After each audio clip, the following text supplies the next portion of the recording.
ପାଟଣାରେ ଭରସା ପରିବାର ରାଜ୍ୟ କାର୍ଯ୍ୟକାରିଣୀ ବୈଠକ।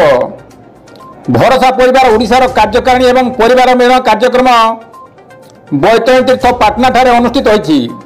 ପରିବାର ମିଳନ ପର୍ବରେ ଉପସ୍ଥିତ ହୋଇଥିବା ସଦସ୍ୟମାନେ ହେଲେ ରାଜ୍ୟ ସଭାପତି ପ୍ରତାପ କୁମାର ରାୟ, ରାଜ୍ୟ ସାଧାରଣ ସମ୍ପାଦକ ବେଣୁଧର ମହାନ୍ତ, ରାଜ୍ୟ ମହିଳା ସଭାନେତ୍ରୀ ମାଳତୀ ମହାନ୍ତ, ଉପସଭାନେତ୍ରୀ ରଞ୍ଜନା ମହାନ୍ତ, राज्य कार्यकारी सभापति भरत चंद्र महांत, उपदेष्टा शिवशंकर मिश्र, मुख्य अतिथि भाव पद्मलोचन नंद, अंतर्जातीय बालुका शिल्पी दशरथ महांत, राज्य संयोजक डम्बरधर महांत, कोषाध्यक्ष बुधराम महांत, संपादक पद्मनाभ महांत, संपादक केदार महांत, संपादक वृषभ, जाजपुर जिला सभापति चित्तरंजन साहू, सदस्य सत्यव्रत साहू, केउंझर जिला सभानेत्री सोनी सोनाली, केउंझर जिला सभापति जन्मजय सिंह, पाटना ब्लॉक सभानेत्री स्नेहलता नायक, पाटना ब्लॉक सभापति सुमंत बारिक, ढेंकानाल जिला सभापति जितेंद्र,